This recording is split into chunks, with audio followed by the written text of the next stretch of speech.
Broadcasting from the business capital of the world, this is the Podcast Business News Network. Hey, welcome back, everybody. There have been times where somebody may have said to you, "You're not being real. Just be real." And potentially you're not, or at least in your mind, you may not be, or maybe you think you are. But we're going to talk about imposter syndrome today and how it affects people in leadership roles, how it affects people in many different, even relationships. People may not be who they think they are or they want to be. Big challenge there with a lot of us when it comes to imposter syndrome. He works with many on this all the time. He's got a great team that fosters leadership and training and coaching. Saterman Connect is his company out of New York City. Josh Saterman is the founder and CEO. He's back with us. How you doing today? Good. How are you, Steve? I am good. And you are one of those people who are real. Like you are, what you see is what you get. You are truly genuine. But would you say back in the day when you were kind of figuring this all out, did you suffer from imposter syndrome? No, I'm perfect. I have no confidence issues. Oh gosh, that would be lying. I'm not a liar. I'm a truth teller. Absolutely. Imposter syndrome. Gosh, how many times as a coach do I hear that? And what we talk about in our coaching is we talk about this idea of felt need versus true development need, true growth need. And so I start there because a lot of folks will get on a call and say, God, I don't feel like I'm ready, or I don't feel like I'm cut out for it. I don't feel like. So lots of layers to this conversation. Hmm. Which layer do we peel back first? What a good coaching question.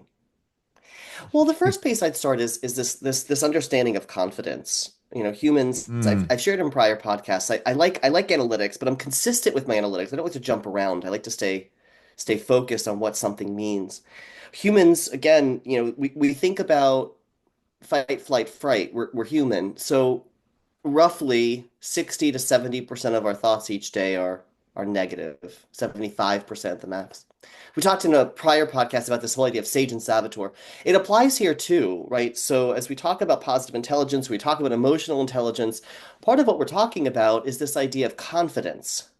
When I walk into the room and someone asks me a question and I don't know the answer, imposter syndrome. When I'm leading a staff meeting and it doesn't go so well, imposter syndrome.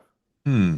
When I'm sitting in a room and there are answers to questions and I don't have those answers yet, imposter syndrome, right? And and what I would offer instead is, well, what are you bringing? How do you get that brain thinking about why did I get this job? So oftentimes I have to remind people, you're not interviewing. You got the job already. You're in the role. Now, what do you want to make of it? Now, what's your game plan? So when somebody comes to me and starts with imposter syndrome, the first part I ask is where is your confidence or where is your lack of confidence coming from? What's giving you pause? What's Hmm. giving you gas, jet fuel to drive you forward? So I'll use in my coaching where are their anchors and where is their jet fuel? And I do this because at the end of the day, we can start to then talk about, well, what are the tools in your toolbox that you can use? And what do you want to learn? What do you want to learn? How do you stake that claim? So I'm going to pause there for a second because I could talk about staking that claim of I am going to learn X shortly. But as I share that with you, Steve, what comes to mind? You always have such great insight. So as I share with you confidence as a replacement for the word imposter syndrome, what comes to mind for you?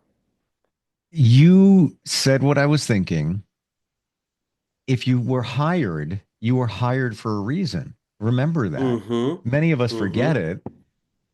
There were other candidates. They picked you. And although you may be lacking some confidence, you're in that role for a reason.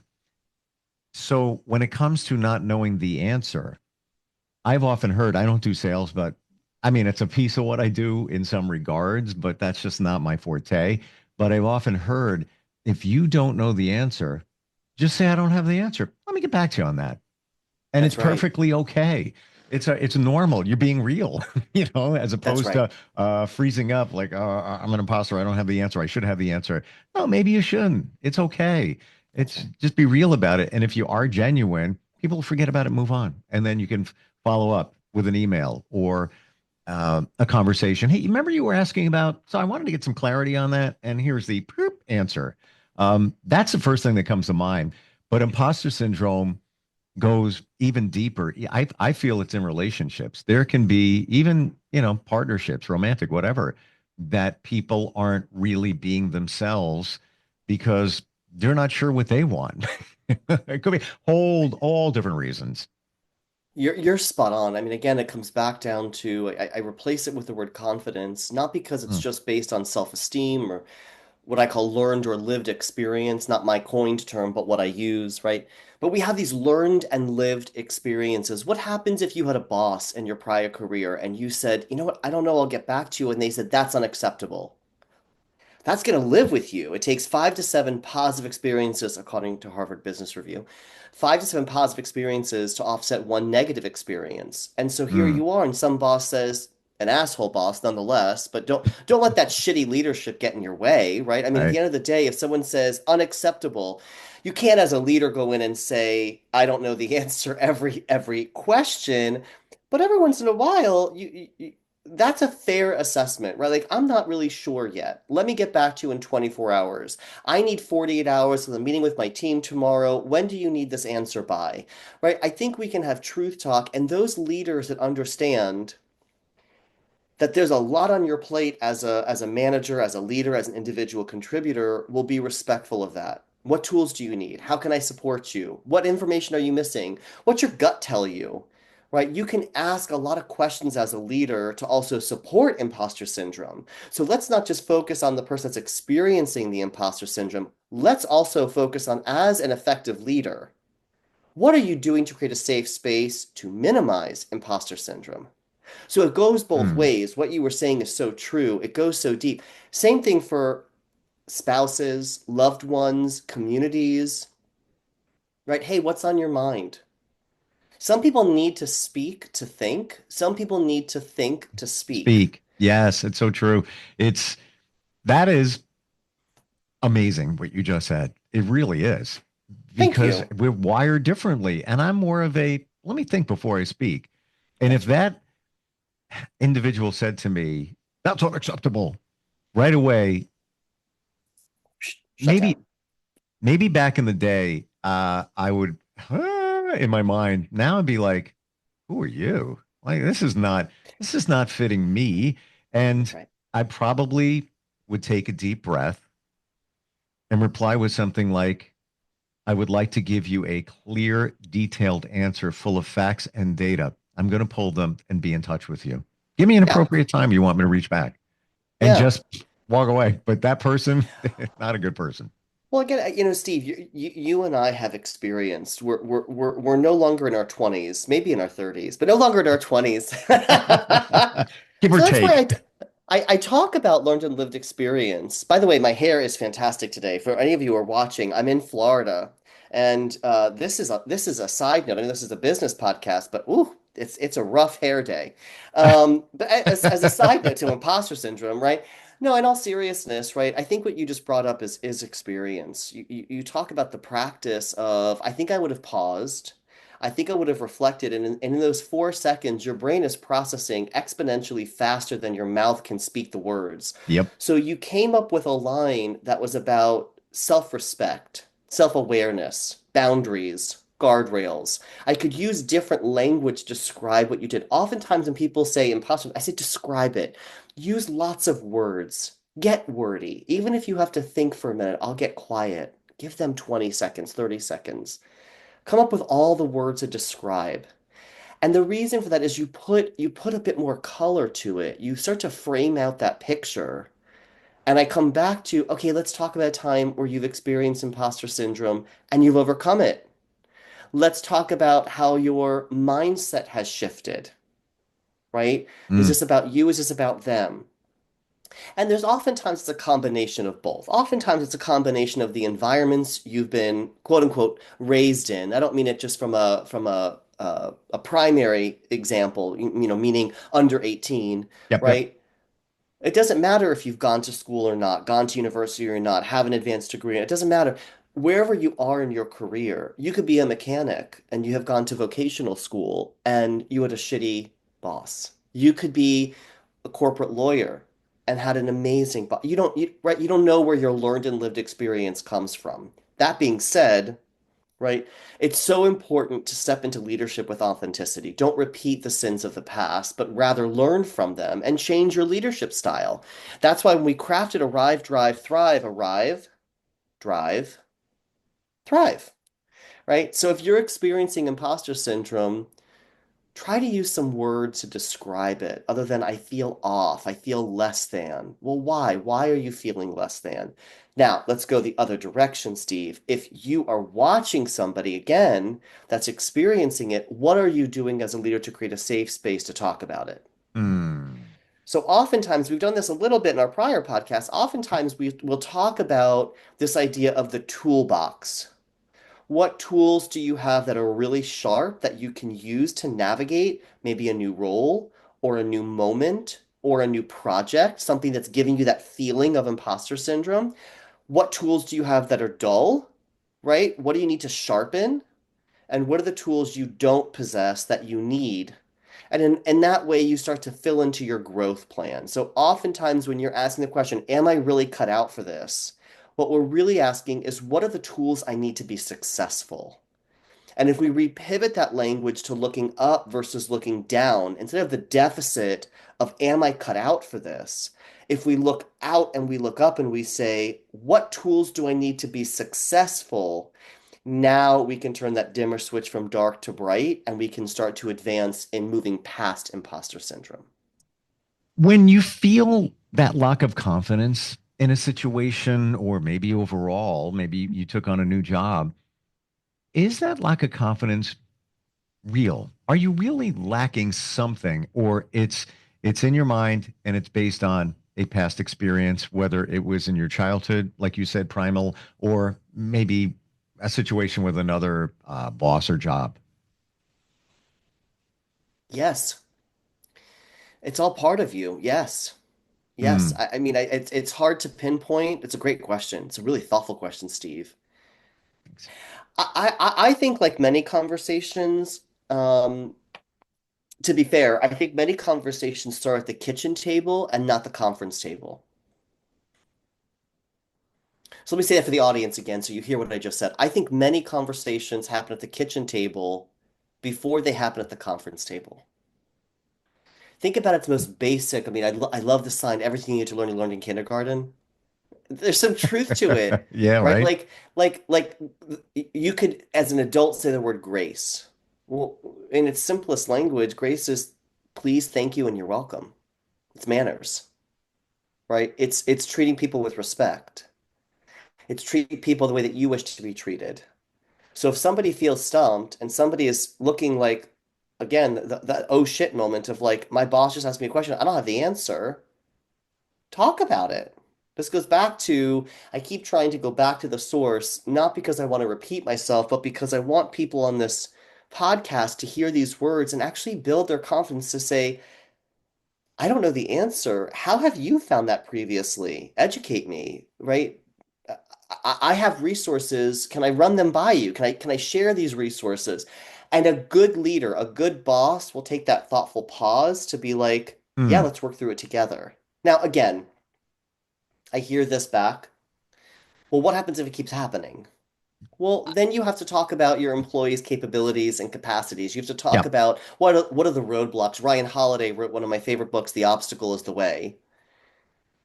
So there is a difference between skill and will, or capacity and capability, agreed. but we're not there yet. And I say the word but, I use the word yes and often, right? But we're not there yet, right? We're not at that place of negative. Remember, hold space for what's possible, right? Versus what's not possible. So we're not at that place yet. We're at the place right now where we're solving for, am I really cut out for this? And what's your role as a leader or a manager? What's your role as the direct report or the new leader or the new manager or the new role you're playing? And then how do you work together symbiotically to build tools in that toolbox? I like what you said about the kitchen table and not the conference table. It's almost as if you're being masked down and you're working on it together with your superior.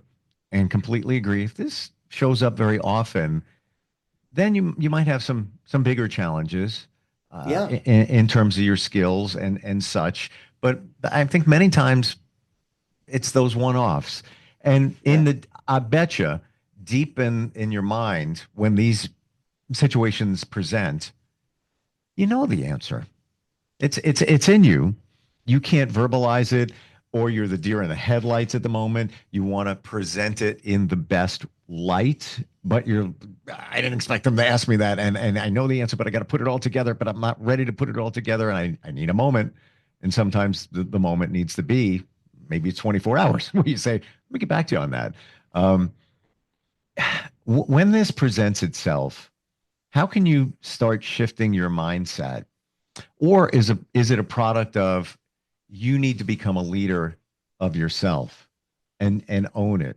Where if you don't have the answer, step up to the plate as opposed to running to the dugout. I'm not ready. Throw somebody else in. I'm actually going to answer that question, Steve, with a story, and it will take me a little bit of time. So I hope the audience really listens to the full story. Sure. I don't talk about this often, actually. You asked at the beginning of the conversation to share when I've experienced imposter syndrome. And while I do share and teach this and coach around it now, there are times where I still, as a CEO, say, am I cut out for this? And I have to have the resources and tools. And again, like you shared, right, years of experience have now guided me to sort of deflect or shield those thoughts off. But when I was a buyer, no secret, I've worked at Macy's. I worked at Macy's for a lot of years. I loved my job and I was a buyer and I was doing, I think, great work. Depends on which boss you ask, but I always made my sales and margin and I always had brilliant relationships with the marketplace. And I remember I was in the coat job, I was in the women's coat job, big job, triple digit, $1 million businesses, and took my CEO, Jeff Gannett, into the marketplace. And I had a great day. I had a great day. I looked up to Jeff. Jeff was a gay man. I was a gay man. He had a daughter. I now have a daughter. There were so many things that he paved the way for. So I give him a lot of respect in that context. We came back, and within a couple of days, I had to travel out to the West Coast, and I was with vendors, and I got a phone call from my boss, and the phone call went like this: Jeff wants you to interview for this job. It's the vice president of fashion. Pretty significant promotion. And Mm. I said, I'm not interested. No. And I didn't think that was my career path. Let me say it differently. I didn't think I was cut out to be a fashion director. I didn't think that that was my next step. That was a Mm. version of imposter syndrome. Saturday morning, I woke up. I was now back in town. I'm sitting at a brunch with a former assistant buyer who's now a colleague. And he says to me, excuse my language for those on the call, please forgive me. But he literally said, are you fucking kidding me? The CEO just asked you to take this job and you said no? And I thought about it for a second and I said, my fear is getting in the way, imposter syndrome. I called back my boss. I interviewed for the job. I got the job, but it gets better. 5 days later, I get the job. 2 weeks later, I'm sitting in the fashion office, no longer in the buying office, and I'm sitting there with a Mac. I've had a PC for the last 8 years, 7 years. I'd be crippled. Yeah, that's what happened, right? I'm sitting in this office by myself versus running a fairly large team. And I am sitting and it's a new position. I don't have my assistant yet. I'm sitting with this laptop and I'm going, what do I do next? And that's where the mindset starts to shift. What I learned in that moment was, well, what can you work on? What is in front of you? So, quite frankly, I Googled how to use a Mac. And that day, I wasn't a fashion director. I was a student of how to use my Mac. And so part of the mind shift is what tools do you need? But I would be lying to you if I didn't say there were moments in that first year or two or three. And I continued to have different jobs. They continued to promote. And I was very fortunate that I think I delivered, otherwise I wouldn't have gotten promoted. And so, but with each job, it was that feeling of like, oh shit, what do I do next? This is common. This is human. The Hmm. question is what do you do with those thoughts? How do you pivot your energy into what's possible? So you build your game plan. This is no different than any other to-do list or any other activity. So I wanted to share that story with the audience because that's a real story for me. That's I what love really it. happened. I I love it. mean, I don't know the dynamics, but I'm kind of surprised that you shunned that position, but you weren't feeling it being your purpose. And guess what? They gave you a new tool. To some, the Mac is that's they're like their right arm, no big deal. It was a different tool for you. You had to learn that tool. And even in your story, I feel memories come back for me after many decades working in a broadcast company, super successful, time for a change. Someone hired me who I know very well for a new position. And I mean, it was all new. I used to get up at 3 o'clock in the morning. Now I'm in rush hour traffic driving to this job. I didn't even know what the job really was. I had to kind of make it up as I went along. And there were many times sitting in an office where I'm like, what am I supposed to be doing here? yeah, And I yeah. kind of started walking around and identifying things. He had built a major website. He kind of got hosed on it because he trusted people. And I lifted the hood and said, we have problems here. We have major issues. Yeah, close Like, the hood. right. Yeah. How you need to fix this. Long story short, I got him on The View and some other big shows, and the website crashed. They weren't ready. But past that, I really didn't have a role. It didn't feel right for me. I needed it at the time because I was in between jobs, but I wasn't really an imposter, but I wasn't. I guess that's another view of this too. I felt like an imposter because I didn't know what my role was. It wasn't defined. Not my job Oh, to define the role. And I was qualified for a lot that I did, but I didn't know what the definition was. I'm just well, thinking what this you're out talking now. about, I love that you said this though, because this is another aspect to imposter syndrome is this idea of clear job expectations. Do you know what's expected of you? Right. If the goalpost keeps changing, then you also don't have the confidence to lean in. And so you asked like why was I apprehensive? I was apprehensive because I wasn't clear yet on what the full expectations were. Not Wow. because my boss wasn't clear, but because the words didn't make sense to me. I had to learn. I had to think differently. I want to talk Wow. about one more thing if I have a few extra minutes, which is this idea of expectations around mentorship and sponsorship. Steve, have you ever had somebody in your career that served as a true mentor for you? Um, yes, depending on how you look at it, but this person helped me get my very first job in radio, which by the way was this week, many decades ago. And they took my hands because I had no confidence at age 17, and that would be a true mentor. There was others along the way, but he was the one that, you know, he literally took a tape that I mixed out of my coat pocket, submitted it, and got the job for me. I had no confidence. I can do that. I'm of the age where I actually know exactly when you say tape what that means. So Right. Yeah. Yes. They didn't have CDs back then. well, it's so I love what you just did. I had a boss who's a dear friend of mine now. But she took me aside and she was like, I want to provide for you some different aspects of mentorship versus sponsorship. What do you want to learn? And I said, well, I have never had experience in cosmetics. I had a lot of experience in retail, but I didn't have that experience. And she said, I'm going to put you with this wonderful woman named Muriel Gonzalez, honoring mentors, honoring sponsors. I met with Muriel only a couple times, but the word I would use is like in awe. This woman just really understood the world of beauty in a way that was deep and rich. She just really understood. And I found myself asking her the most bizarre questions because of my curiosity. Mentorship. If we define mentorship for the listeners on the call today, if we think about mentorship, mentorship is seeking somebody out that has tools in their toolbox that are sharp, and you are looking to sharpen those tools. Mentorship, right? It can Yeah. be reverse mentorship, it can be symbiotic mentorship, it can be peer-to-peer mentorship, but you have something as a tool that I think I'll need in my future. How do I learn from that? What I love that you described, Steve, is it was on that cusp of sponsorship. Sponsorship is the Mm. woman that said, what do you need to be successful next? It's that hand that you reach out or reach behind you and you hold the hand of the person and you guide them.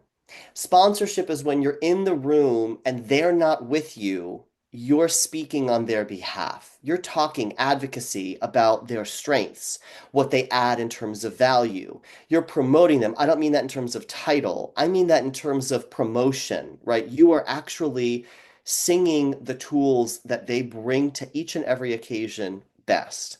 And it's really critical that leaders, colleagues, managers, fill in the gap on what that word is, but all folks within organizations stop and think, even for those CEOs who are out there, CEOs who say to me, I don't need a mentor, I don't need a sponsor. I'm like, bullshit. Mm, Where is the chair of the board? Where are yeah. your fellow CEOs? Where are your CFOs? Everybody needs someone. You know what that So, means? That is somebody who lacks confidence in asking somebody else. They're afraid to show that person that they, that's right. I got it all together. No, we don't. None of us do. So, None and of us do. and when you ask somebody to help you, you're also helping them because it makes them feel good. So never be afraid to ask. Can't hurt to just ask somebody. If they're busy, they'll let you know, and you'll feel the genuineness. Great conversation today. This is one of those things nobody talks about because they don't want anybody to know that they don't feel confident in their role. This is what you and your team help people with, and especially with Arrive, Drive, and Thrive, your book. All the details on satermanconnect.com, saterman.com. Josh, always great talking with you. Like you bring things out, like Thank these you. memories that like start flooding in my mind. And it's like we all go through this is what I realized today. We all go through the same types of things. What you talked about with the Macy's job, the cosmetics role, you could take that and spin that into somebody else's life or situation. Yes, it's different, but it's still the same. We're all the same in a lot of ways. Yeah, no, I love that. Great conversation. I can't wait for our conversation next. Same. Appreciate it. We'll be right back.